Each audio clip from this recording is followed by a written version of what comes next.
Bonjour à toutes et à tous. Eh bien, mesdames et messieurs, nous allons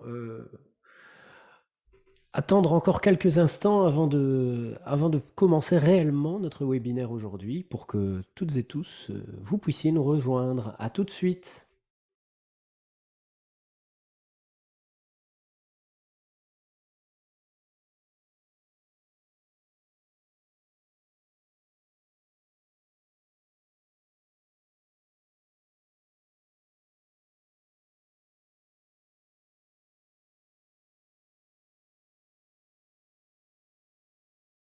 Bonjour, vous qui nous rejoignez et bienvenue à notre IRMA, introduction et aperçu, secteur minier. Séance d'approfondissement. Merci beaucoup de nous rejoindre, où que vous soyez partout dans le monde. Nous allons entamer nos travaux le plus rapidement possible parce que nous avons un agenda, un programme chargé avec des orateurs et oratrices qui ont hâte de nous parler leur expérience avec Irma.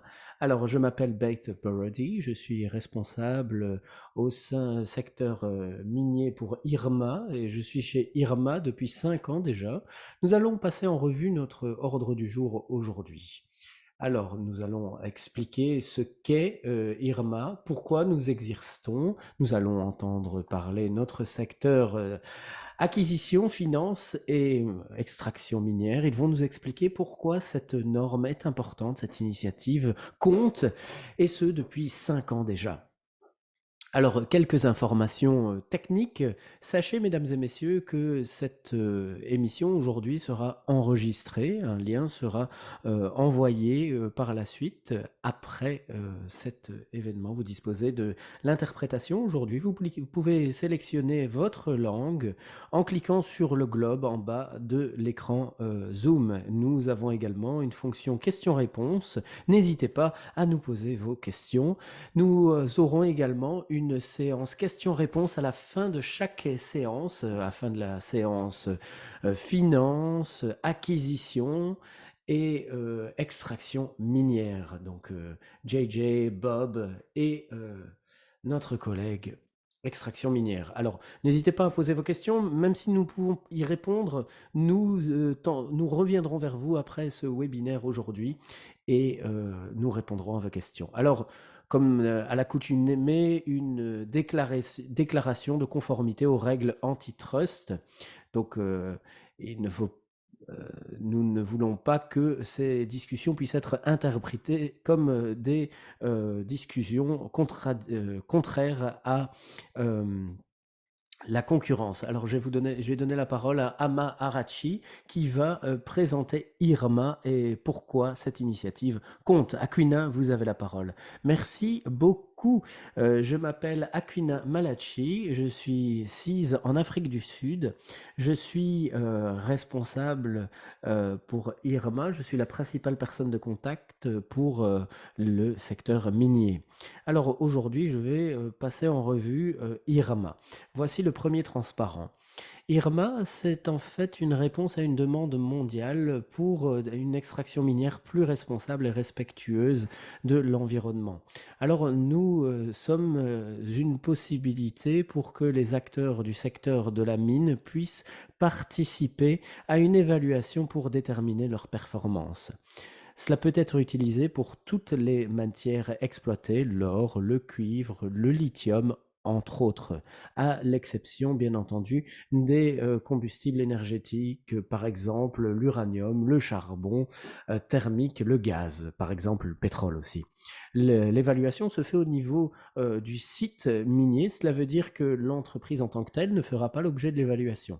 Toutefois, des entreprises partout dans le monde peuvent s'attacher à évaluer tout leur site minier. En fait, c'est ce que nous encourageons d'ailleurs. Nous encourageons également les mines à divers niveaux de performance à participer aux efforts IRMA et à démontrer une amélioration continue dans le temps. Alors, vous voyez ici que la norme contient 26 chapitres qui couvrent divers sujets qui sont pris en considération dans l'exploitation minière industrielle. Il y a 4 domaines principalement: l'intégrité de l'entreprise, la responsabilité sociale, la responsabilité environnementale et bien entendu la planification pour des conséquences positives, pour un héritage positif. Il est important de souligner qu'IRMA ne contient pas uniquement de nouveaux contenus. En fait, cette norme d'IRMA comprend nombre des bonnes pratiques et s'appuie sur des normes existantes, sur des exigences qui, dans le monde, sont déjà imposées aux entreprises minières. Par exemple, les directives des Nations Unies sur les droits de la personne et les activités, l'OIT, l'OCDE, les orientations à divers niveaux et d'autres exigences et orientations qui composent la norme IRMA. Alors, ce transparent, je l'apprécie fortement parce qu'il résume toutes les activités que nous réalisons. Pour l'heure, nous avons 80 entreprises qui représentent 101 sites partout dans le monde. 59 de ces sites réalisent une auto-évaluation, 24 sont dans la phase pilote de l'auto-évaluation et 18 font l'objet du système d'évaluation indépendante. Sur ce transparent, vous avez une illustration très jolie de ce que je viens vous expliquer. C'est notre empreinte mondiale sur les 6 continents dans 30 pays différents et avec une couverture de plus de 50 minerais. Dans le cadre de notre stratégie de développement 2024, nous souhaitons étendre notre présence partout dans le monde pour veiller à ce que davantage de sites miniers s'attachent à améliorer leur performance en participant, en travaillant davantage encore avec Irma. Rebecca, je vous rends la parole. Merci beaucoup, Aquina. Alors, si vous me le permettez, je voulais parler d'un élément qui a été évoqué par nombre des orateurs et intervenants. Ce sont les piliers clés d'IRMA et ce qui la distingue véritablement. Donc, Aquinar a souligné que ça s'appliquait à différentes mines, aux différents sites, et je voulais vous parler de l'architecture du système de gouvernance d'IRMA. Il y a 3 piliers globaux qui sont fondamentaux pour IRMA dans nos activités et aussi dans l'implication de divers acteurs. C'est la raison pour laquelle nombre d'acteurs veulent travailler avec nous. Tout d'abord, le premier pilier, c'est la transparence, parce que nous assurons la transparence du processus d'audit. Ils sont annoncés publiquement, ils impliquent les travailleurs et les acteurs communautaires, et nous partageons également des rapports détaillés à la fin du processus d'audit. C'est un niveau de transparence fondamental, essentiel pour le devoir de vigilance pour les acheteurs et les investisseurs, essentiel pour également assurer l'implication auprès de la société civile pour que les différentes parties prenantes puissent utiliser le rapport pour être sur un même terrain, dans de mêmes conditions. Et c'est également important pour le secteur de l'extraction minière pour orienter les améliorations dans les 26 chapitres qui ont été évoqués par Aquinar. Autre pilier essentiel, l'amélioration continue. Je crois que pour les collègues du secteur de l'extraction, c'est indispensable, parce que ce système n'est pas un système de réussite ou d'échec. C'est un système qui repose sur un score allant jusque 100, indiquant les zones où la mine excelle, où elle doit améliorer. Au lieu de dire tout va bien, circuler, ou bien non, arrêtez-vous, on ne peut plus continuer comme ça. Ici, on apporte de la nuance, on permet une amélioration des performances et on permet également un examen circonstancié des performances. Enfin, je voulais souligner un dernier point, la gouvernance égale. C'est comme ça qu'est advenu IRMA. Ce sont 6 groupements différents qui se sont rassemblés pour travailler sur une norme, un système d'audit, pour comprendre les mines qui travaillent de manière correcte partout dans le monde. Alors, je voudrais m'attarder davantage sur cette gouvernance égale, parce que très souvent, on ne comprend pas bien ce que cela veut dire. Sur ce transparent, je voudrais vous expliquer plus en profondeur ce que nous voulons dire quand nous parlons d'autorité de gouvernance égale. Donc, chaque groupe a un droit égal. Donc il y a plusieurs parties prenantes avec une autorité de gouvernance égale. Cela veut dire que chacun de ces secteurs peut se faire entendre dans tout ce qui se retrouve dans la norme, dans la conduite des audits, dans l'affiliation de membres. Chacun peut voter. Cela veut dire que pour toute décision adoptée, chacun de ces secteurs doit voter oui. Il faut parvenir à un accord. Si l'un de ces secteurs, si les deux représentants d'un des secteurs dit non, alors le groupe doit retravailler sur la décision. C'est un système de co-création, donc, mesdames et messieurs. Alors, pourquoi est-ce important? Eh bien, du point de vue de la société civile, très souvent, on entend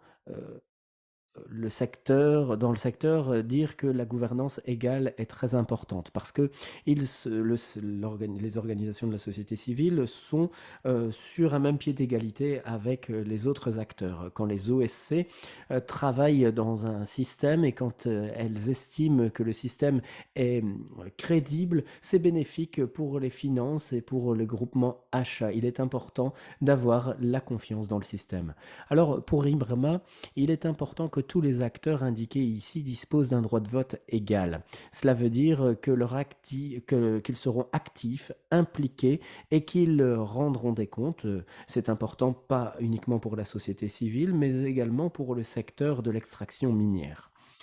Qu'il me soit permis de souligner que vous voyez ici les 6 secteurs. Ces 6 secteurs travaillent ensemble. Et chez Irma, nous travaillons pour chacun de ces secteurs de manière égale. Enfin, un dernier point avant de continuer. Comment est-ce que cela se déploie? Alors, très souvent, les gens disent que c'est un veto, un droit de veto. Un secteur pourrait opposer son veto à une décision, mais pour nous, ce n'est pas le cas. Cela fait 10 ans que nous utilisons ce système et les vétos n'abondent pas. Au contraire, pour éprouver la robustesse du système, en pratique, c'est indispensable. Ici, tout le monde, alors vous voyez les noms de 12 individus, mais en fait, quand ces personnes se rassemblent, les 12 se rassemblent, ces acteurs prennent en considération les intérêts des secteurs qu'ils représentent.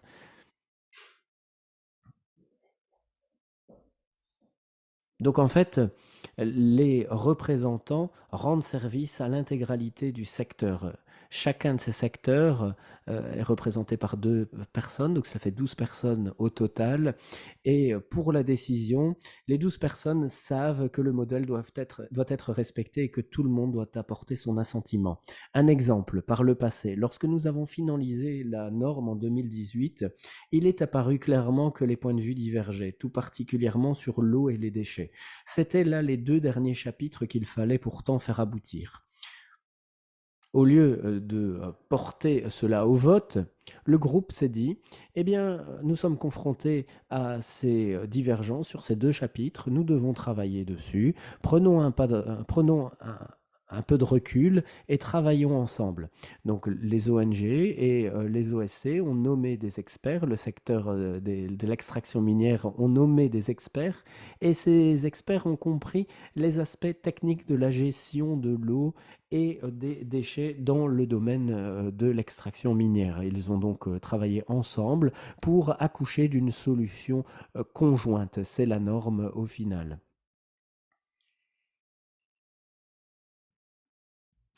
Lors du vote, les représentants au sein du Conseil pouvaient apporter leur adhésion, leur soutien, leur vote en faveur de cette norme. Donc très souvent, on dit que c'est la société civile qui demande ce système de gouvernance égale. Mais il est important pour toutes et tous de savoir que chacun a le même droit à la parole, à se faire entendre. Et c'est important pour le secteur. Alors, enfin, nous avons très souvent des questions que nous recevons fréquemment et le secteur de la mine a été impliqué, a été consulté et a fourni des contributions pour l'élaboration, lors des commentaires également, pour rédiger la norme. Je voulais donner cet exemple pour montrer comment nous travaillons dans le cadre de la gouvernance égale. C'est une assise qui pourra être profitable pour les prochains orateurs. Je vous remercie de votre attention. Merci à vous, Rebecca. Prochaine section. Avant, nous voulions vous fournir un aperçu des moyens de communication avec Irma directement. Alors, vous pouvez utiliser l'outil d'auto-évaluation ou de mesure au niveau de la mine avant de passer par un audit public. Sur ce transparent, nous vous montrons un aperçu de cet outil d'auto-évaluation. Les entreprises peuvent l'utiliser pour leur premier site. Ça leur permet de mieux comprendre la norme, d'avoir également une reconnaissance publique. Si vous ne le souhaitez pas, nous le comprenons. Donc, chaque entreprise peut utiliser cet outil pour bien comprendre le contenu de la norme et quelles sont les attentes également pour les entreprises. Ce transparent nous donne un autre exemple très rapidement. Voilà par exemple un score. Vous pouvez voir votre classement au terme de la norme IRMA.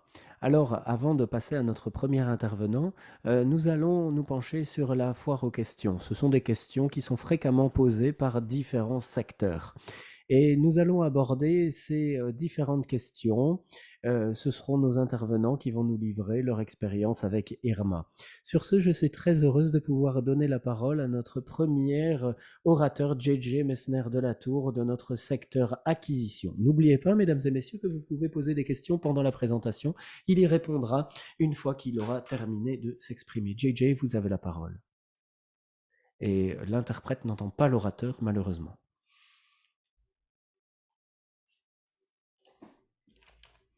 Alors, JJ, malheureusement, votre micro ne fonctionne pas. Nous ne vous entendons pas. Ah, voilà. Et maintenant, est-ce que ça va? Oui, ça y est. Très bien. Merci beaucoup. Tout d'abord, merci beaucoup de m'avoir invité. Je suis heureux d'être ici. Je vais vous présenter qui je suis. Alors, je suis responsable de l'intégrité minérale, notamment pour les dispositifs de Microsoft. Alors, comme vous l'aurez vu, je suis également membre du conseil d'administration d'IRMA. Je représente le secteur des acquisitions au cours des dernières années. Alors, la première question que je voudrais aborder, prochain transparent, c'est la suivante. Pourquoi les acheteurs ont-ils besoin d'IRMA? Et en fait, notre groupe d'acheteurs est assez diversifié. Il y a par exemple des produits de consommation, énergie renouvelable, la bijouterie, d'autres types d'acteurs. Nous représentons des secteurs différents. Nous avons une alliance sur les minerais critiques. Nous cherchons à veiller à ce que nos produits puissent réaliser leurs objectifs et nous travaillons également à nous approvisionner de manière responsable et durable. Il est impossible, ou pratiquement impossible, ou pas très recommandable, des marques individuelles d'auditer chaque acteur dans leur chaîne d'approvisionnement. Donc les marques, beaucoup de marques reposent sur les normes pour veiller à ce que les produits fournis respectent nos normes et permettent également aux clients et aux autres acteurs de s'assurer que tout est bien respecté. Plusieurs critères sont pris en considération. Et ici, sachez que je vous donne le point de vue de Microsoft, mais je m'exprime également au nom des autres marques qui se sont alignées sur ce que nous allons aborder. Prochain transparent. Alors, tout d'abord, est-ce que c'est pratique et réaliste? Irma repose sur une amélioration continue plutôt que sur une réussite ou sur un système de réussite ou d'échec. Et c'est essentiel pour que cela soit pratique. C'est important de le souligner.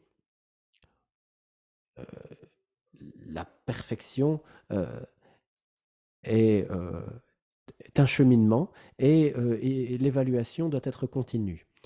Alors ensuite, est-ce que c'est complet? Est-ce que, cela couvre tous les minerais? Cela couvre tout ce qui est important pour nous chez Microsoft et cela permet de réduire les, doublons, cela permet de renforcer l'efficacité.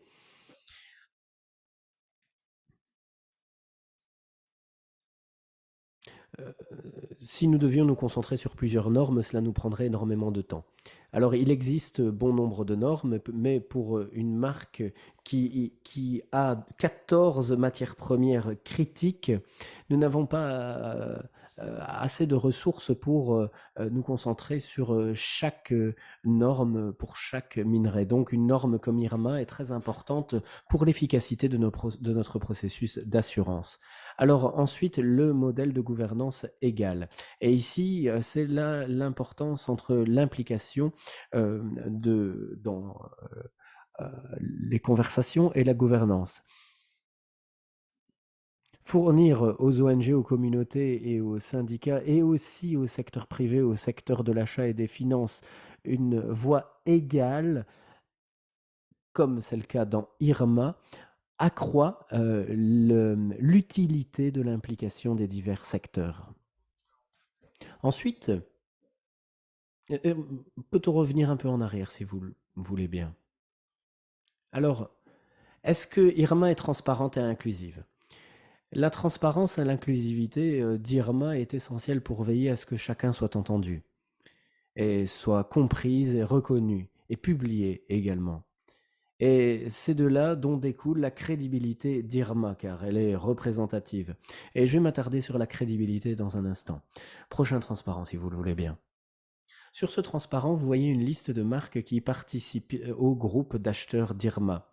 Cette liste s'étoffe rapidement. Parmi ces marques, dans ces marques, on utilise de plus en plus IRMA comme une norme incontournable. Alors, chez Microsoft, on s'attend à ce que cela soit repris dans les activités de nos fournisseurs. Nous travaillons tout au long de la chaîne d'approvisionnement. IRMA, alors bien entendu, est en pleine croissance et donc nous n'avons pas encore d'exigences dures sur les spécifications dans notre chaîne d'approvisionnement, mais nous nous penchons sur l'amélioration continue plutôt que sur la perfection. À mon sens, cela pourrait devenir une pratique, une réalité. En effet, de plus en plus, les marques doivent comprendre leur chaîne d'approvisionnement de manière fine. Et cette visibilité, cette transparence qui nous posera des problèmes, poussera les marques à s'intéresser aux normes et aux certifications à divers niveaux. Nos clients, nos actionnaires s'intéresseront de plus en plus à ces questions. Et à ce moment-là, les marques s'intéresseront à se pencher sur des normes qui sont utiles et crédibles pour eux, mais aussi pour leurs clients. Voilà pourquoi, à notre sens, IRMA sera important. Intégrer la certification d'IRMA dans les spécifications pour les fournisseurs sera très important. Pour notre marque, ce sera un renfort pour notre système d'assurance. Ce sera une assise qui nous permettra de démontrer l'approvisionnement crédible et durable et responsable de nos matériaux, car cela permettra de renforcer la crédibilité, la visibilité, la transparence également, bien plus qu'auparavant. Donc nous espérons que cela peut vous donner davantage de contexte pour savoir pourquoi IRMA est important pour le processus en aval. J'espère avoir répondu à vos questions. Oui, oui, tout à fait, JJ. Nous avons une question pour vous, d'un participant qui nous demande. Les transactions commerciales entre les groupes d'acheteurs et les autres, comment est-ce que cela fonctionne? Quand est-ce que vous recherchez un fournisseur évalué par IRMA? Comment cela fonctionne-t-il? Donc vous parlez au nom de Microsoft, mais l'idée pour le groupe des acheteurs, c'est qu'il est important de travailler ensemble sur la stratégie pour comprendre la vue d'ensemble. Donc les décisions d'achat ne sont pas faites ensemble. Il faut souligner, les décisions d'acquisition et de contrat, incombent à chacune des entreprises. Il n'y a pas d'entente. Donc même si ces entreprises se regroupent, chacune prend ses décisions d'acquisition de manière indépendante. Alors est-ce que vous pourriez répondre à cette question du point de vue de Microsoft? Oui, merci beaucoup aussi pour cet éclaircissement, Rebecca. En effet, du point de vue du groupe des acheteurs, même si nous souhaitions nous coordonner, nous ne le pouvons en réalité, nous ne le pouvons pas.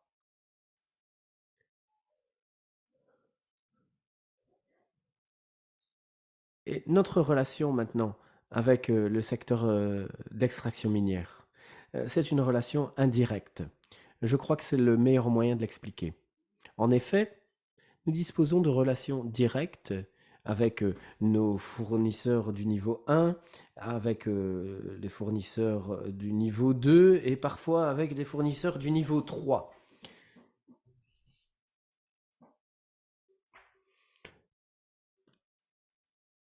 Et donc pour le reste de la chaîne d'approvisionnement, c'est de l'indirect, niveau sous-niveau indirect. Pour les approvisionnements provenant de ce sous-niveau, nous tentons d'influencer la chaîne d'approvisionnement de deux façons. Tout d'abord, en établissant une cascade des exigences. Donc, nous avons des exigences que nous imposons à nos fournisseurs, qu'ils imposent à leurs fournisseurs, etc. C'est le modèle de cascade des attentes. Ensuite, le modèle des exigences minimales. Nous n'accepterons des matériaux qui ne respectent que tel ou tel critère. Au-delà de cela, comme je l'ai mentionné, la traçabilité s'étend tout au long de la chaîne d'approvisionnement. Il y aura des changements peut-être pas contractuels, mais peut-être des changements d'un point de vue d'implication. Alors, je vois qu'il y a un potentiel, peut-être pas de coordination des possibilités d'achat, nous ne pouvons pas le faire, mais ce que l'on peut faire au sein de notre secteur, c'est de fixer des attentes bien claires sur les exigences minimales pour l'approvisionnement de matériaux dans nos produits. Ce n'est pas unique. Nous le faisons en réalité pour diverses exigences de sécurité, par exemple, qui sont fixées par la réglementation, des réglementations également de conformité environnementale qui sont également obligatoires. Donc, ce n'est pas nouveau et je crois que cela va évoluer dans cette direction à l'avenir. Ce sera moins direct, mais nous espérons que ce sera plus large. Merci, JJ. Nous allons maintenant continuer avec notre prochain orateur qui vient d'Irma. Bob Walker se joint à nous et va nous parler des finances et de l'importance d'Irma. Encore une fois, assurez-vous de poser vos questions sous l'onglet questions-réponses. À vous, Bob. Oui, merci beaucoup. Merci, Beth. Je m'appelle Bob Walker. Bonjour, bon après-midi, bonsoir. C'est un plaisir pour moi d'être ici et pour vous parler des finances et des investissements. Heu, Moi, j'ai un parcours dans le monde des investissements et de la finance. J'ai débuté dans les années 90 et à vrai dire, j'ai commencé à travailler lorsqu'on a commencé à parler d'investissement responsable. Et nous avons, travaillé avec, beaucoup d'associations au cours de ces 20-30 dernières années. Je suis au Canada et je suis basé à Vancouver sur la côte est, sachez-le. Le message clé que je tiens à partager ici avec vous, c'est que cette norme a pour, but d'effectuer un suivi et d'attirer les investisseurs. Car, ce faisant, on peut, pallier certains défis auxquels sont confrontés les investisseurs et créer des opportunités, pour arriver à une meilleure économie. Alors, vous connaissez certains points clés, et notamment le fait que IRMA a une structure robuste, que IRMA repose sur des normes internationales bien établies Et on a déjà parlé de cela dans la présentation. Les processus sont solides également et ce, en vue d'éviter les mauvaises surprises en bout de route. Ici, il y a transparence et information détaillée également tout au long du processus et tout cela est à haute valeur ajoutée pour les investisseurs. Cela permet de combler les lacunes en matière de données. Enfin, le modèle de gouvernance des acteurs et l'ownership partagé et cela appelle les investisseurs également mmh, et permet en effet de faire face à bon nombre de problèmes en matière de gouvernance auxquels sont confrontés des organisations, des entités, des investisseurs sur les marchés des capitaux. Et donc, je pense que ce modèle est très intéressant pour l'industrie. Voilà donc mon message clé.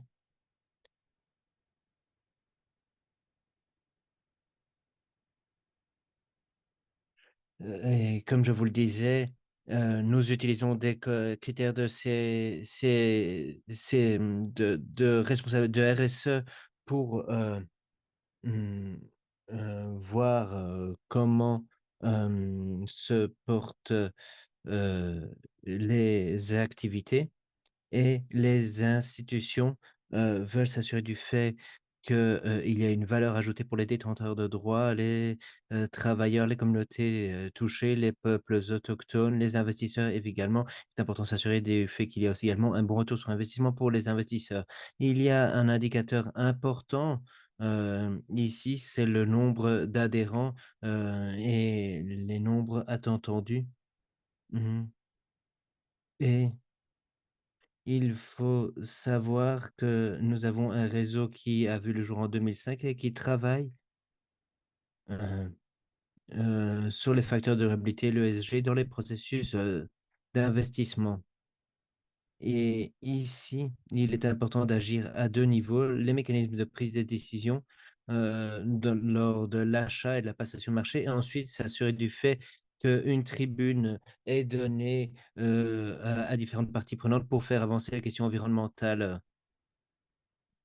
Il faut savoir qu'il y a quelques 4 000 signataires dans 80 pays, et donc ici on parle de quelques 130 milliards, billions, d'actifs, qui sont impliqués.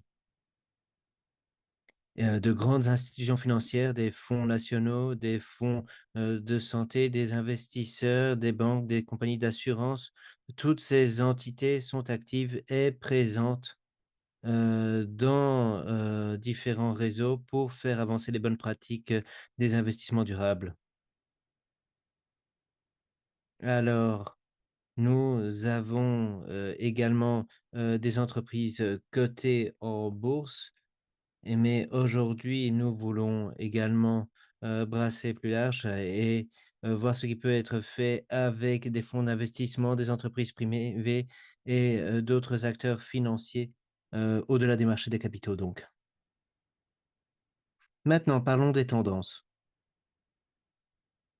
Il y a certaines tendances relatives aux risques propres à certaines entreprises. Aujourd'hui, on voit qu'on se concentre davantage sur les risques systémiques, qui peuvent avoir des conséquences sur la performance. Les risques systémiques sont ceux qui menacent des secteurs entiers ou l'économie dans son ensemble. Dans le secteur minier, un exemple, il y a le risque spécifique de l'opposition des communautés à des projets miniers qui peuvent faire que des licences d'opération sont refusées ou que les possibilités d'opérer dans des marchés sont annulées. Aborder les risques systémiques, c'est important. Les changements climatiques notamment et les, investisseurs reconnaissent que les services écosystémiques, l'environnement, et cetera, sont, très importants, tout comme les inégalités sociales qui sont aujourd'hui considérées comme un risque systémique pour les marchés des capitaux, les, économies et les sociétés. Aujourd'hui, les, il faut des solutions pour les entreprises dans le secteur minier et il vaut mieux avoir, une approche, mmh, qui permette de faire entendre la voix des actionnaires par le dialogue et utiliser les processus de proposition des actionnaires lorsque les dialogues ne mènent pas à des solutions satisfaisantes. Maintenant, quelques mots sur Irma et le minier. Comme je vous l'ai déjà dit, aujourd'hui, une transition juste est essentielle pour arriver à une économie net zéro et les investisseurs reconnaissent qu'il faut bien plus produire de minéraux. Hein. Alors, je ne veux pas laisser en marge certains risques. Les investisseurs reconnaissent qu'il y a des risques en matière de droits humains et soutiennent les initiatives visant à pallier ces menaces. Et aujourd'hui, les initiatives pour plus de transparence ont le vent en poupe. Irma, ici, propose des possibilités d'investissement, propose des voies permettant, d'investir de façon plus responsable dans le secteur minier. L'approche détaillée aux défis est des plus intéressantes. On parle de consentement, de droit du travail et de bien d'autres choses. Ici, Irma fournit un modèle continu très intéressant. Une mauvaise note ne veut pas dire désinvestissement, mais permet d'accoucher d'un plan de travail et un ensemble de tâches à accomplir avec les investisseurs et les communautés pour aller de l'avant. Je vais en rester là et je prendrai vos questions volontiers. Merci beaucoup.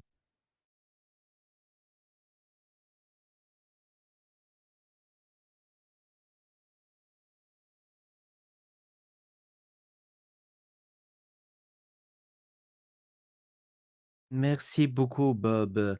Il y aura certainement encore d'autres questions par la suite, et on prendra le temps, d'y répondre. Mais tout d'abord, la première question d'aujourd'hui. Combien de temps prend le processus d'auto-évaluation et qui dans l'entreprise accomplit cela? Est-ce qu'on a organisé des formations pour les personnes qui font l'auto, évaluation?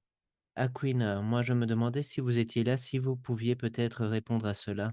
Moi je serais aussi heureuse de répondre, mais peut-être que vous pourriez commencer par apporter des éléments de réponse. Merci beaucoup, Becky. Alors, l'auto-évaluation est un système en ligne, le Mind Measure Tool, et celui-ci n'a pas de limite de temps. Et donc, comme cela a été expliqué, lorsqu'on choisit d'agir avec l'entreprise, on peut effectuer cette auto-évaluation et la première auto-évaluation est gratuite. Il n'y a pas de limite de temps. Pourquoi? Eh bien, parce que ce faisant, on peut en interne s'évaluer, vérifier où on en est, vérifier les critères, vérifier comment on peut combler les lacunes.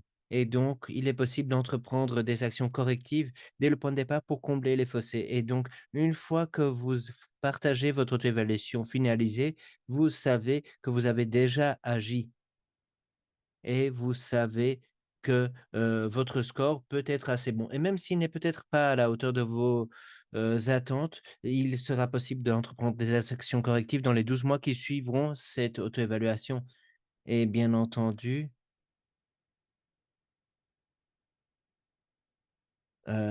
plusieurs, possibilités s'offrent à vous. Ensuite, Becky, c'était quoi la deuxième question? Combien de temps? Non, c'était qui? Qui fait l'auto-évaluation? Et ensuite, est-ce qu'il y a des formations pour les personnes qui font l'auto-évaluation?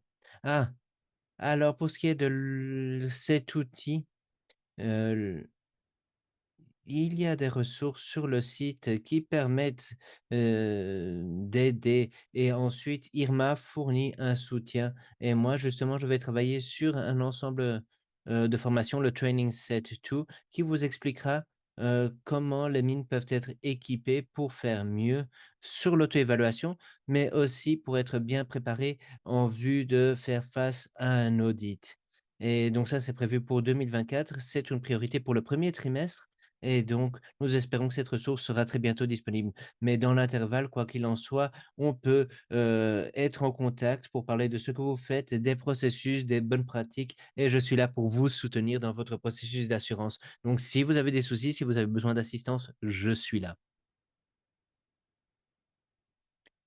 Fabuleux, merci beaucoup Aquinar. Je rallume ma webcam. Alors, je suis les questions ici. Il y a une autre question ici qu'on voit sur les grandes entreprises, du secteur minier telles que BHP, Rio Tinto. Comment est-ce qu'elles peuvent être attirées? Alors, je pense qu'il est important de savoir que, plusieurs grosses entreprises, Ebeni, Enet, Sabano et d'autres grosses, sociétés qui ont plusieurs sites miniers se sont engagées à des audits. Mais votre question est néanmoins assez intéressante et je pense qu'on se doit d'y répondre clairement. Et donc, moi, je vous dirais que nous voyons, heu, que beaucoup des grands acteurs apprennent de ce que nous faisons avec Irma. Et nous sommes intimement convaincus que nos échanges avec les grandes entreprises sont bonnes. Je ne citerai personne, mais il est important de savoir que notre, outil d'auto-évaluation est gratuit pour toutes les entreprises, minières, quelle que soit leur taille et nous voyons que des entreprises de toute taille, des géants comme des petits acteurs, comprennent notre système et l'adoptent. Voilà donc ma réponse à votre question. Ensuite, Beth, je pense que je vais vous donner la parole. Oui, oui, merci beaucoup. Nous allons maintenant entendre nos partenaires du secteur minier directement. Nous allons entendre 3 partenaires. Comme Becky l'a dit, nous allons commencer par Anglo American. Nous avons John Samuel et nous avons, Sarah également, qui sont là pour nous parler de leur expérience. Je tiens à rappeler à tout le monde que tout au long de ces présentations de nos entreprises minières, certaines des présentations seront en espagnol. Alors, s'il vous faut de l'interprétation vers l'anglais, n'oubliez pas d'activer la fonction interprétation qui se trouve en bas de votre écran. Et sur ce, je donne la parole à Sarah Macumbe et à John pour qu'ils nous parlent de leur expérience. Très bien, merci beaucoup. J'espère que vous m'entendez. Sarah va surtout parler parce que Sarah, c'est notre manager environnement et elle connaît donc mieux, tout cela. Mais quelques informations de fond. Pourquoi est-ce que Anglo American a décidé d'embarquer dans cette aventure? Tout d'abord, parce que nos clients sont intéressés par la provenance, la traçabilité, l'origine et ce qui se passe, bien entendu, à l'origine de nos produits. Et donc, une telle aventure est alignée sur la valeur les valeurs de nos clients. Partant, on a pensé à des questionnaires, des audits, des choses à faire sur le terrain, mais c'était assez difficile parce que nous avons déjà beaucoup de choses à faire au quotidien et donc, répondre aux questions directement des clients, c'était pas facile, sans partenaire. Ensuite, on a également ressenti le fait qu'il y avait un risque. Avoir une approche holistique, ça risquait d'être délicat et attention à l'arbre qui cache la forêt dans le secteur minier. Pour les mauvaises raisons, bien trop souvent, le secteur minier est pointé du doigt d'une façon ou d'une autre, que ce soit par les ONG, les clients, les journalistes et d'autres. Et donc, on voulait s'assurer du fait qu'ici, on ait un processus bon permettant de gérer ce qu'on voit dans l'actualité, mais bien au-delà également, pour ne pas se concentrer que sur les mauvaises nouvelles qui nous touchent. Alors ensuite, le climat, c'est un sujet des plus importants. Et enfin, le minier, c'est également lié à l'accès au foncier et c'est lié à de grands projets. Et donc, on veut s'assurer du fait que si on pénètre un nouveau terrain, si on ouvre une nouvelle mine, eh bien que les acteurs soient assurés du fait qu'on ait des processus opératoires dignes de ce nom. Et donc, il fallait des normes endossées par moultes acteurs en vue de créer la confiance et sa rue du fait qu'il y a des processus de reddition des comptes.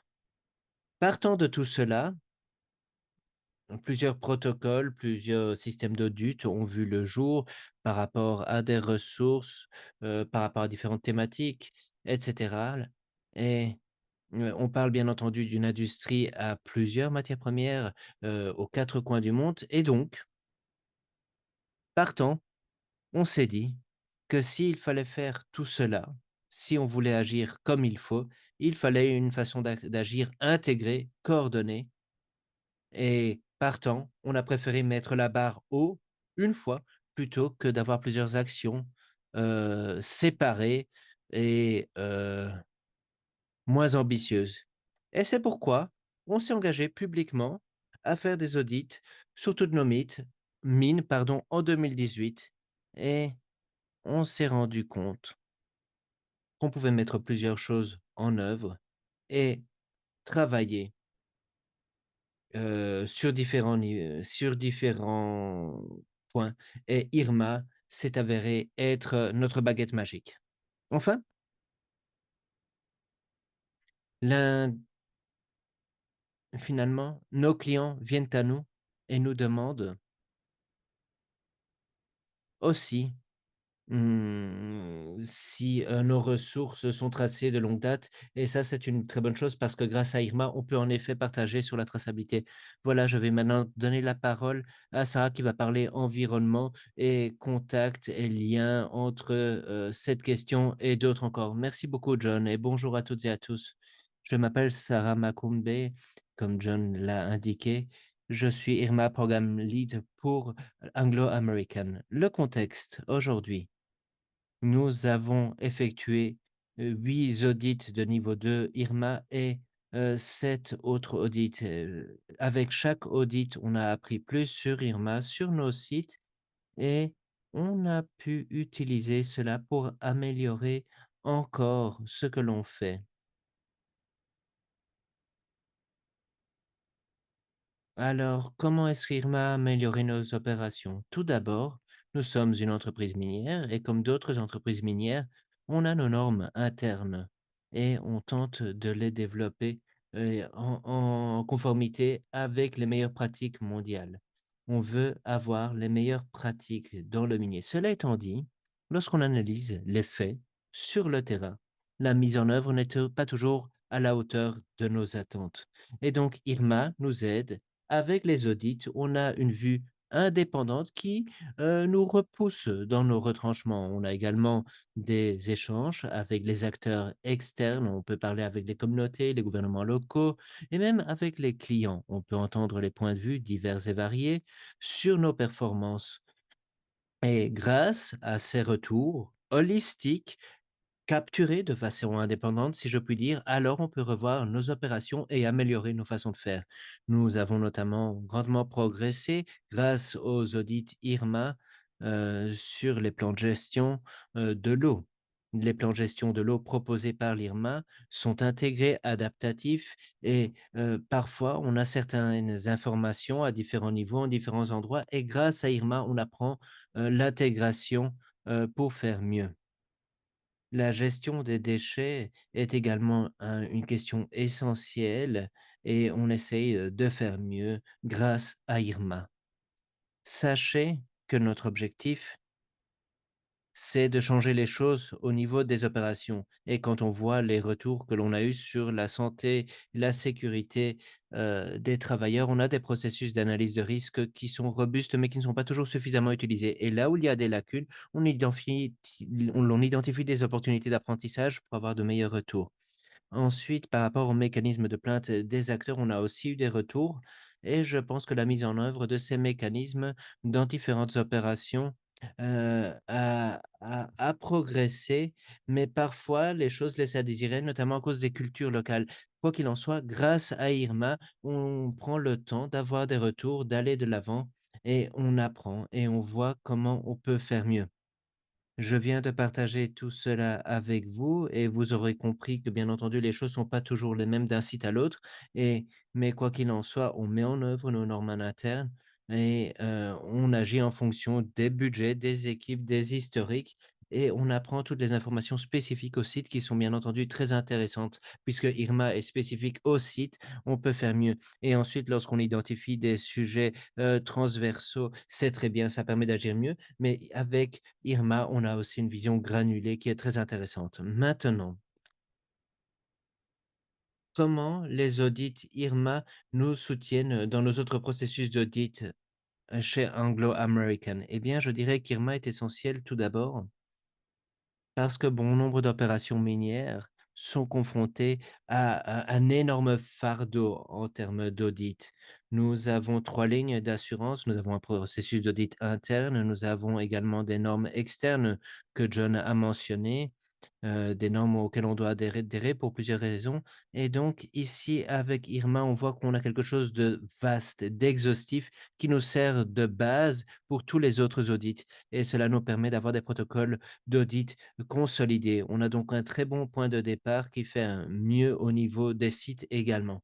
Ensuite, si on prend un peu de recul par rapport aux audits, le fait est que on apprend d'un site aussi pour partager les bonnes pratiques et ce qui peut se faire ailleurs également. Irma nous permet, d'améliorer de façon continue partout. On n'attend plus que les audits soient là à tel ou tel endroit pour avoir des solutions localisées. On souhaite utiliser les audits Irma pour améliorer les choses à l'échelle, partout. Il est important de voir comment on peut apprendre grâce à Irma pour tous les endroits. Maintenant, John, je vais vous rendre la parole. Heu Par rapport à la dernière question, est-ce qu'il est vraiment possible de concrétiser les objectifs Irma? À vous. Alors, comme Sarah l'a dit, nous avons eu plusieurs résultats sur Irma et nous sommes intimement convaincus que les opérations peuvent faire bien. Et de fait, les opérations sont assez bonnes chez nous comme chez d'autres entreprises, mais il faut des bonnes pratiques partout, en tout temps. Et donc la question est légitime. De savoir, lorsqu'on veut savoir si on fait tout ce qui est possible pour être les meilleurs de classe. Et les interprètes font de leur mieux, mais ils entendent très mal monsieur qui n'a pas de micro. Vous savez,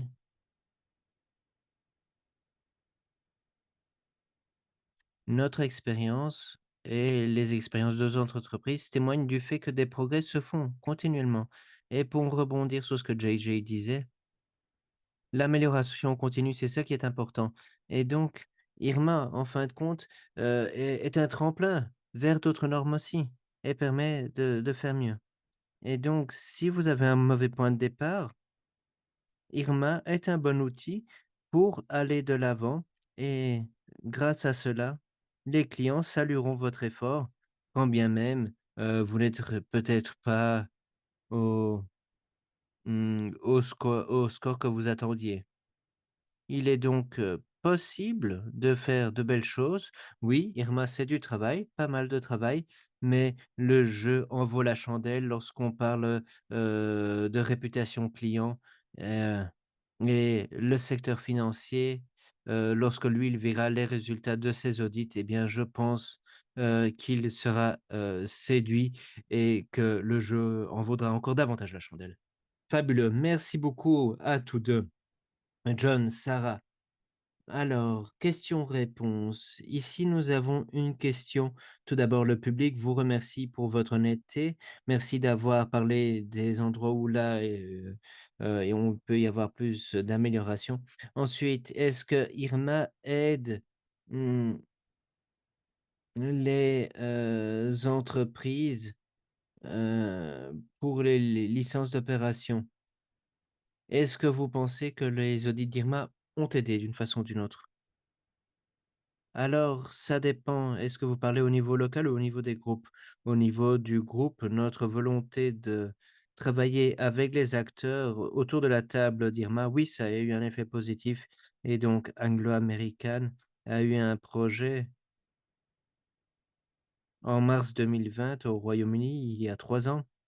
Et ça aide parce que les gens se demandaient qui nous étions, parce que quand bien même on a un QG à Londres, cela faisait très longtemps qu'on n'avait plus d'activité au Royaume-Uni. Et les gens ont analysé nos engagements et on a pu rassurer les consommateurs, leur faire comprendre qu'on est conscient des attentes des consommateurs et que nous étions prêts à investir pour répondre aux attentes également. Nous pensons donc que oui, c'est bien. nous avons pu travailler avec beaucoup de standards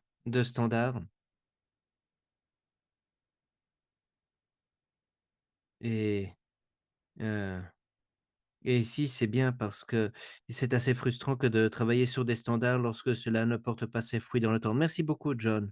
Alors, Beth, je vais vous donner la parole pour la suite. Merci beaucoup, Sarah et John. Merci d'avoir partagé ces expériences et d'avoir répondu à ces questions. Merci, merci, merci. Nous allons maintenant passer à un autre partenaire, Javier Silva, qui vient d'avoir, le premier rapport en 2023. Il va nous parler donc, du Esquima. Javier, à vous. Bonjour à toutes et tous. Je vais tout de suite vous partager mon message après un long processus, parce que cela faisait 3 ans que l'on avait pris cette, décision. Nous avons entamé ce processus d'auto-évaluation et nous avons achevé le processus avec un résultat de 75. Ah désolé, ma webcam n'était pas allumée. Voilà, elle est là. Et nous avons publié tous ces travaux accomplis par l'équipe, les équipes relations communautaires, environnement, opérations, entretien, hydrologie, et cetera. Et le fait est que ces normes, IRMA, donnent, une feuille de route aux entreprises telles que la nôtre. Les entreprises qui, heu, pour 2025 voulaient être reconnues comme une marque durable. Et donc, nous avons commencé avec cet outil, pour voir où on en était, pour travailler avec les acteurs, les communautés autochtones, les organismes nationaux, les clients, l'industrie. Et le fait est que cet exercice nous était apparu comme étant possible. Et donc, ici, en 2023, on voit que ces fruits ont porté, ces travaux ont porté leurs fruits et nous avons un guide qui nous permet de nous améliorer de façon continue. Et donc, on voit ce qu'on fait bien, ce qu'on ne fait, pas trop bien et ce sur quoi on doit travailler. Mais c'est essentiel. C'est essentiel pour arriver à ce niveau de confiance ô combien nécessaire avec, le local. Ce processus est un processus qui est exigeant, mais qui a été satisfaisant pour nous. À cet égard, que nous voudrions saluer, Irma, et Assadorm. Et c'est très utile pour, les entreprises dans laquelle la durabilité est une considération transversale. Notre rôle est de mobiliser et de faire en sorte que la chose évolue. Disposer d'une norme pour nous soutenir dans nos activités, pour nous indiquer ce qui est attendu de nous, nous donne un outil pour avancer, pour que ces changements soient possibles. À cet égard, nous avons pu progresser et nous avons pu nous mettre en relation avec notre communauté. Et cela nous permet de bien comprendre ce que les communautés attendent de nous. La norme, par exemple, parle des droits de la personne, des conversations avec les travailleurs, avec les communautés autochtones. Alors, cela peut sembler contradictoire pour certaines personnes au sein de notre organisation, mais nous croyons que c'est indispensable. Tout cela nous permet de continuer à progresser, toujours en gardant à l'esprit le long terme. À mon sens, la durabilité, doit être perçue à long terme. On ne peut pas uniquement se pencher sur le temps que l'on va consacrer à court terme, sur les dépenses que l'on va consentir, mais plutôt pour avoir, une amélioration et des opérations saines à long terme. Au Chili, nous nous trouvons dans cette situation-ci. Nous devons démontrer que nous pouvons travailler de manière durable pour continuer nos activités dans le salar. Et donc, nous pensons que Nous pouvons démontrer que nous sommes un opérateur plus durable de manière directe aussi aux communautés. Envoyer ce message. Publier tout ce que nous faisons contribue à améliorer la relation. Alors, à présent, je voudrais me pencher sur les avantages de la participation à ce processus. La transparence, tout d'abord. Voir dans un document public, ouvert, aux diverses parties prenantes, toutes les activités que nous réalisons et toutes les intentions d'amélioration que nous nourrissons. Nous travaillons depuis 2016, nous publions nos rapports de durabilité dans nos activités, mais nous savions qu'il nous manquait quelque chose. Et donc, nous avons décidé de réaliser ce travail, nous avons décidé de réaliser l'auto-évaluation, de participer à l'audit écrit, mais au vu des résultats et au vu du niveau obtenu, et nous avons nourri la conviction au sein de l'organisation qu'il était important de s'impliquer dans la durabilité. Nous étions fiers d'atteindre ce niveau et cela génère une certaine ambiance au sein de notre organisation. Cela a permis, dans notre salaire d'Atacama, d'améliorer nos activités et de montrer tout ce que nous faisions.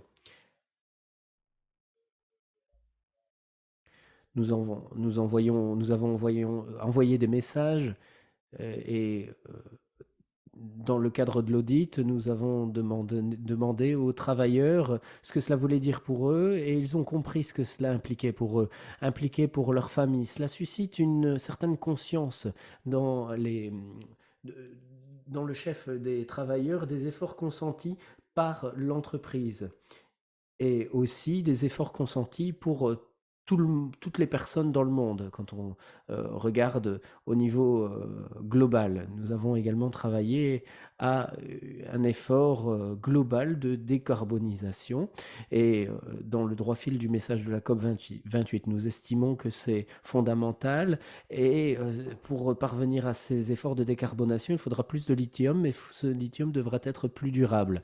Et donc, étant donné que nous sommes le premier maillon de la chaîne, nous devons non seulement euh, encourager cet effort, et nous devons assumer cette responsabilité d'être un producteur minier responsable envers les communautés.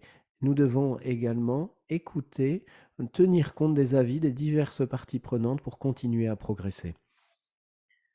Nous savons que nous sommes en plein processus d'adaptation, mais pour la prochaine échéance dans 18 mois, nous savons que nous devons progresser, nous devons travailler pour préserver notre niveau et générer une adhésion au sein de toute l'organisation. C'est important.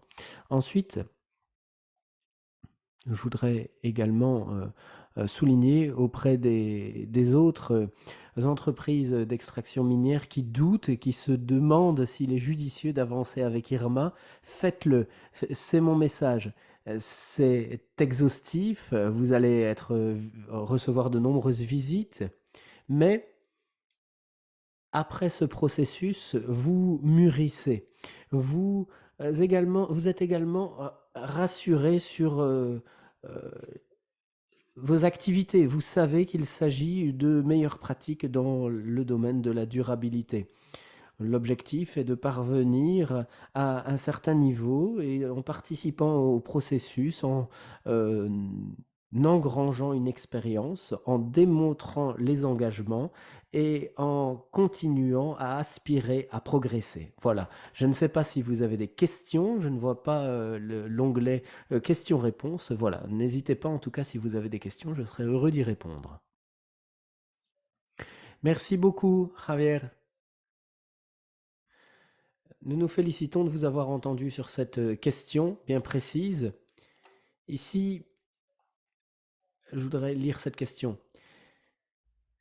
Quel est l'élément le plus important pour un audit réussi au niveau de la préparation du site. Comment vous êtes-vous préparé à l'audit pour être couronné de succès? Qui a été impliqué dans votre équipe?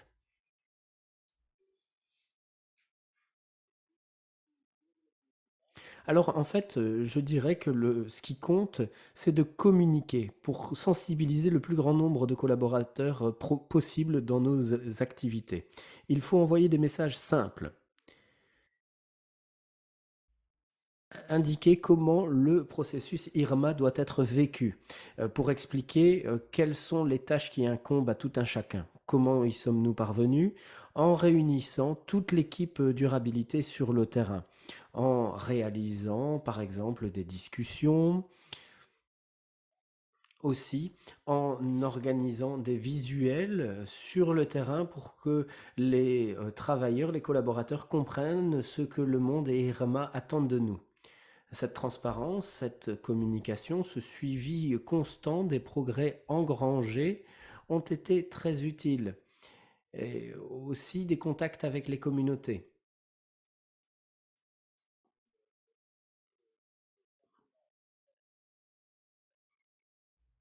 Et donc nous avons donné la possibilité aux communautés de parler librement de nos opérations, de leur perception de nos activités aussi.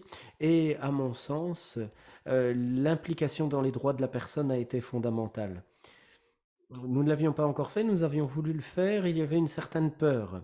On ne savait pas ce à quoi s'attendre. Mais j'insiste, il faut oser franchir le pas. Ce qui est très utile, c'est d'écouter. On apprend beaucoup de choses. Et en faisant des choses très simples, on peut changer en quelques semaines. Mais on ne les faisait pas parce qu'on ne savait pas qu'il fallait les faire.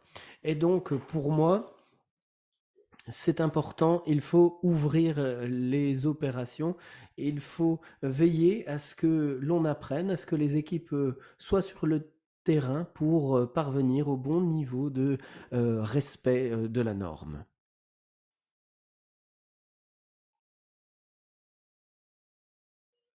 Merci beaucoup, Javier. Et nous sommes très heureux d'avoir entendu votre expérience chez SQM. Nous avons encore une intervenante que je vais vous présenter, Hélène Léni Pessagno, qui nous vient d'Elmamaro. Elle va nous parler de son expérience dans le cadre de son premier audit IRMA qui a été publié en 2023. Hélène, vous avez la parole. Merci beaucoup, Beth. Et merci aussi de m'avoir invité à ce webinaire. Je suis responsable mondial durabilité au sein de mon entreprise. Et au début, j'étais responsable pays au Chili. Et donc, comment a-t-on promu IRMA au sein de mon entreprise? Nous avons une grande expérience d'activité au niveau mondial. Nous avons été pionniers et nous avons réalisé les premiers rapports il y a une quarantaine d'années. Nous avons tout d'abord réalisé des recherches pour notre alignement sur la norme. Et nous en revenions toujours au même résultat. IRMA était une norme vraiment très utile.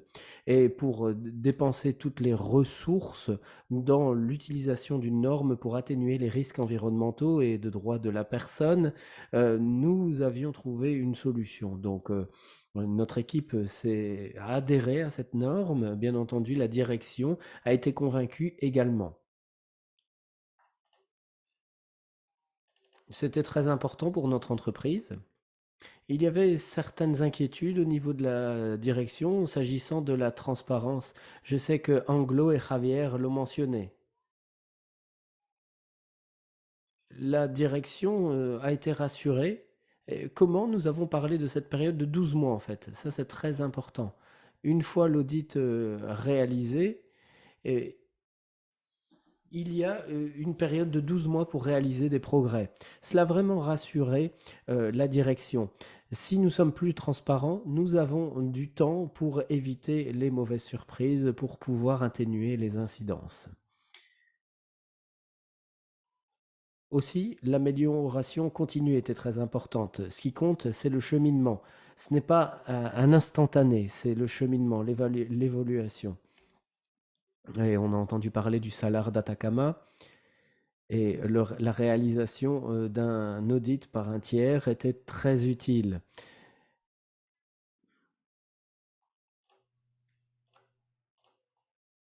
Donc en 2020, nous avions annoncé que nous respecterions, la norme et nous sommes très heureux que notre partenaire et aussi nos concurrents sur le salaire d'Atacama ont décidé d'avancer très rapidement. Et donc, les sites d'extraction de lithium passent par ce processus d'audit. Nous sommes attachés à l'utilisation de la même norme sur tous nos sites d'extraction. Alors, deux en Australie, un est en cours de processus, et nous sommes très impliqués en Caroline du Nord également. Nous avons un site ouvert. Nous estimons que il est très utile de travailler, de parler avec les communautés, de, partager les connaissances et de co-créer la mine pour la communauté. Alors, l'apprentissage, dans le cadre de l'audit IRMA, alors tout d'abord, c'est que, on peut déplacer des montagnes. Toute l'équipe était vraiment, toute l'équipe au Chili était passionnée. Elle souhaitait déployer cette norme de classe mondiale. Lors de notre dernière réunion avec les auditeurs, l'un des membres de l'équipe a dit que cela avait été l'un des projets les plus impactants sur lesquels ils avaient travaillé et qu'il voulait absolument enregistrer ces améliorations. Donc ça, c'était vraiment très important. Ces gens comprenaient l'objectif à atteindre et ont été à la hauteur des attentes. Donc ce qui compte, ce n'est pas tellement le résultat, ce qui compte, c'est l'amélioration. Et c'est ce qui nous plaît chez Irma. Parce que cela permet aux gens de penser de manière plus holistique. Vous avez des responsables de divers portefeuilles, production, et autres qui ont des objectifs à atteindre. Et maintenant, que se passe-t-il? Tous ces responsables se demandent quelle sera l'incidence de leurs décisions sur la communauté.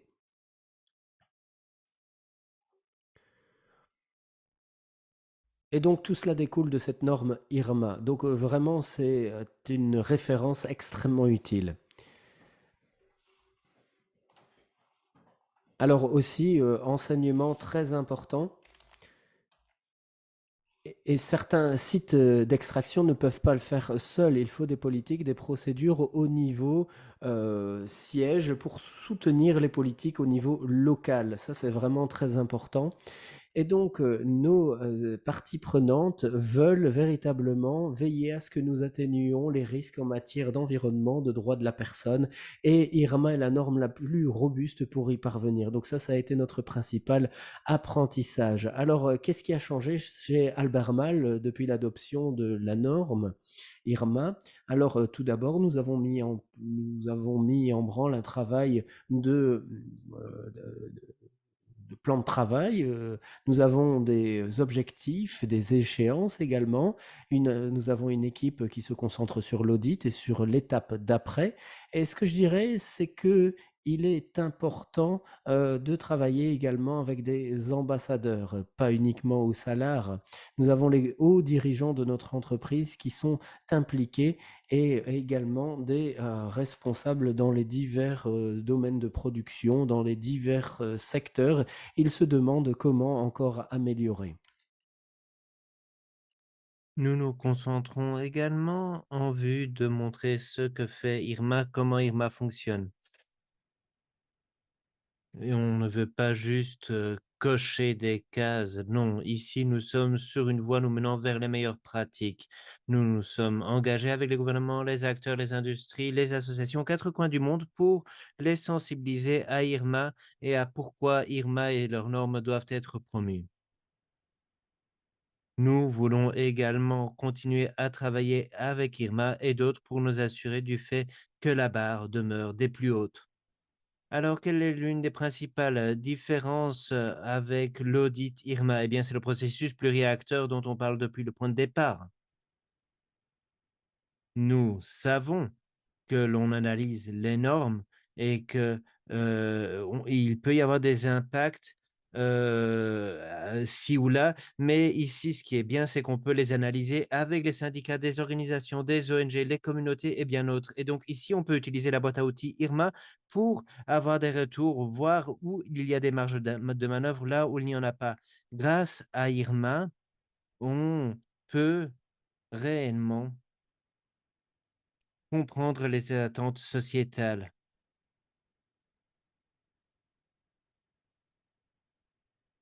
Enfin, autre différence clé, ici, tout ceci repose sur un processus, de longue date. Vous savez, on a eu des jusqu'à 5 auditeurs qui travaillaient avec les communautés sur le terrain et qui ont passé des jours à vraiment comprendre comment fonctionnaient nos opérations et comprendre les ressentis des acteurs de terrain. Et donc, il n'y a aucun autre standard minier ici aujourd'hui, qui arrive à la cheville de ce que propose IRMA. Et sur ce, je pense que j'ai à peu près dit tout ce que j'avais à dire. Alors, est-ce que les normes IRMA prennent trop de temps et peuvent faire peur? Moi, je dirais qu'il est important de comprendre qu'un travail de qualité mérite du temps. Le dialogue avec la communauté ne peut être, fait à la va-vite. Il mérite son temps et les audits IRMA doivent être faits comme il faut. Est-ce qu'il pourrait être fait un peu plus rapidement, un peu plus efficacement? Certainement, mais il est important pour toutes et tous de reconnaître que de tels processus requièrent du temps si on souhaite arriver à bon port. Je suis intimement convaincu que les entreprises qui travaillent avec IRMA, qui ont travaillé sur les audits, sont grandement engagées et qu'il y a eu de beaux résultats. Je dirais aussi qu'il faut surtout se concentrer sur la mise à l'échelle. C'est essentiel. On voit qu'il y a beaucoup de sites, miniers,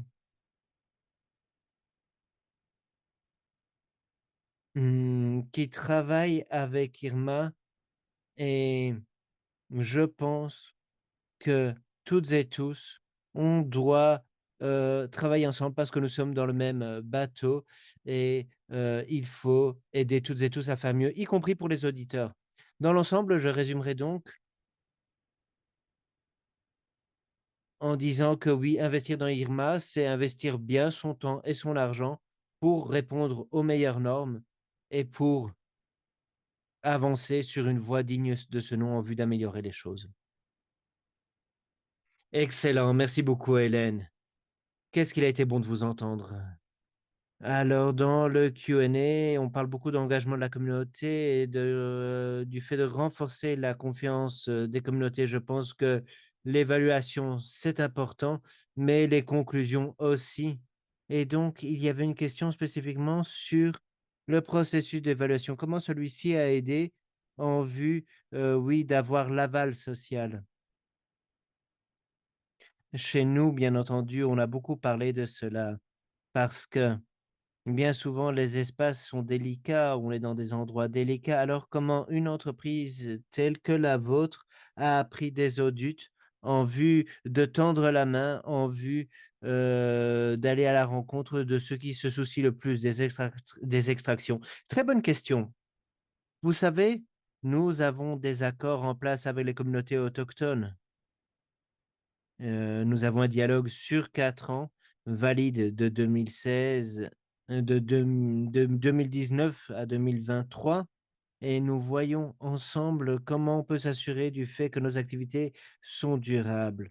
Cela nous permet de nous concentrer sur les choses et ici, IRMA a une valeur ajoutée. IRMA nous a permis de réfléchir aux autres choses qu'il faut faire, les plans de préparation aux situations d'urgence, s'assurer du fait que oui, c'est fait pour tous les sites miniers et les dirigeants des sites miniers y pensent sérieusement et ils pensent aux communautés lorsque des activités sont planifiées, lorsque de telles, choses sont préparées et cela fait sens, tout à fait.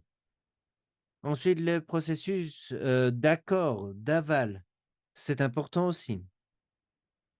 Aujourd'hui, nous avons un processus de tracking plus robuste et nous, travaillons par WhatsApp, par des appels pour partager des informations. Mais au-delà de ça, on a un système standardisé au niveau mondial pour effectuer un suivi sur les plaintes, pour y répondre, voir à quelle vitesse on y répond et pour voir les tendances en matière de plaintes également. Et donc là, ce ne sont que 2 exemples qui témoignent de la valeur ajoutée de ce processus. Et ce processus nous a donc, vous l'aurez compris, invités à réfléchir, de façon plus vaste à ce qu'il faut faire pour s'assurer du fait, heu, que, on va à la rencontre des leaders des communautés, mais aussi avec, tout ce qui compose les communautés pour plus de représentativité. L'approche pluriacteur d'IRMA a permis d'accoucher de bonnes pratiques qu'une équipe ou une entreprise peut à elle seule ne pas identifier et adopter.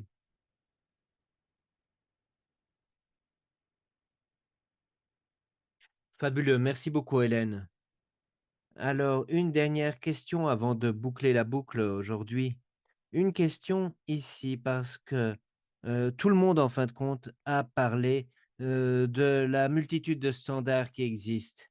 Alors, comment est-ce qu'on peut s'assurer du fait que Irma, c'est la solution idoine? Je pense que, vous avez déjà indiqué quelques pistes de réflexion par rapport à cela, mais en fin de compte, est-ce que vous ne pensez pas que les marchés, les gouvernements, les clients soient intéressés par cela? Et ensuite, est-ce que vous avez des éléments, tangibles en la matière? Et Bob aussi peut-être peut dire quelque chose, on a entendu le secteur minier, mais peut-être qu'on pourrait terminer, JJ, avec vous et vous entendre et peut-être Bob aussi. Pour vous, quelle est la valeur en aval d'un tel processus? Oui, merci Rebecca. Alors, in fine, en aval, je dirais que euh,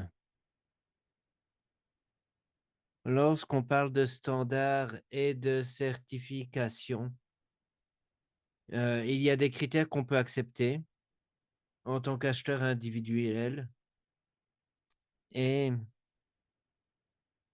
bien entendu, ces critères sont influencés par nos clients, ceux à qui nous rendons des comptes, des actionnaires. Et en ce sens, je dirais que les normes que nous adoptons, doivent avoir une certaine crédibilité, un certain degré d'acceptation et ici, vous savez, la focale n'est pas tellement mise sur les normes en tant que telles,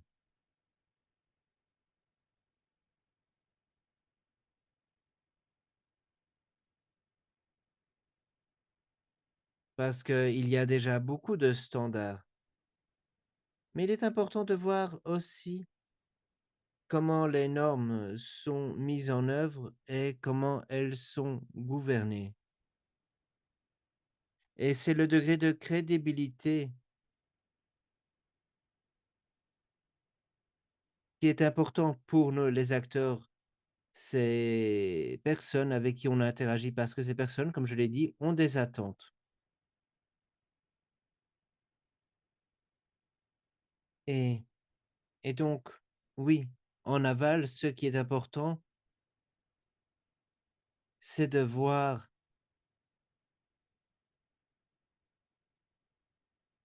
pourquoi Irma est importante et Irma est importante parce que, oui, elle a de la crédibilité auprès des clients, des consommateurs et de ces acteurs en aval. Très bien, merci. Bob, vouliez-vous parler finances?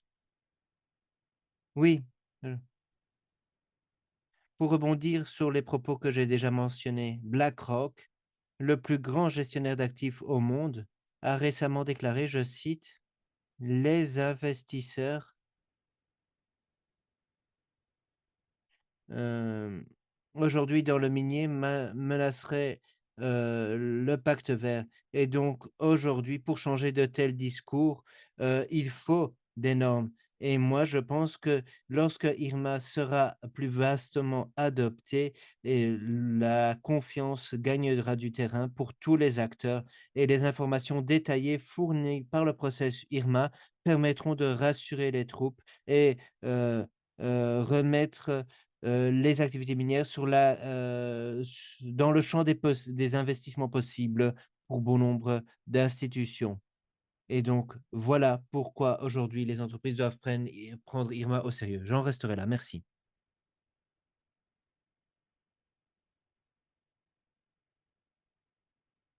Merci beaucoup. Quelle belle présentation. Merci JJ, merci Bob, merci à John, Sarah, Javier et Alan, évidemment. Merci d'avoir partagé vos points de vue. Notre session aujourd'hui touche à, à sa fin et bien entendu, nous aurons un follow-up pour répondre aux autres questions et nous partagerons avec le groupe qui s'était inscrit. Sachez que Irma a le vent en poupe.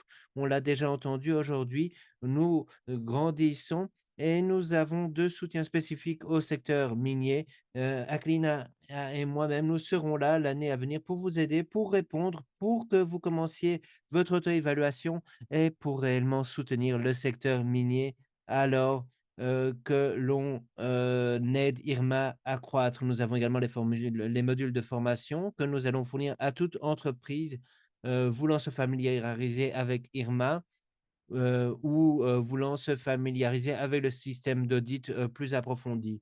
Nous avons développé plutôt ces modules et ces formations pour vous et grâce aux apprentissages de ces années et grâce aux esprits, et au partage, on a compilé donc tout ça. En outre, sachez qu'on a également une consultation en direct sur notre, projet de norme IRMA. Vous pouvez retrouver tout sur notre site web. On serait très heureux de vous entendre. Le processus continue jusqu'à la fin janvier et vous pouvez trouver toutes les informations, je le répète, sur notre site ainsi que sur LinkedIn. Et enfin, je tiens à remercier tous nos orateurs pour leur partage aujourd'hui. Ce que vous avez dit sur la valeur d'Irma sur, cette aventure a été très intéressant. Merci à nos participants, merci à nos auditeurs et je me réjouis à l'idée de travailler avec vous au cours des mois à venir. Je vous remercie. Au revoir.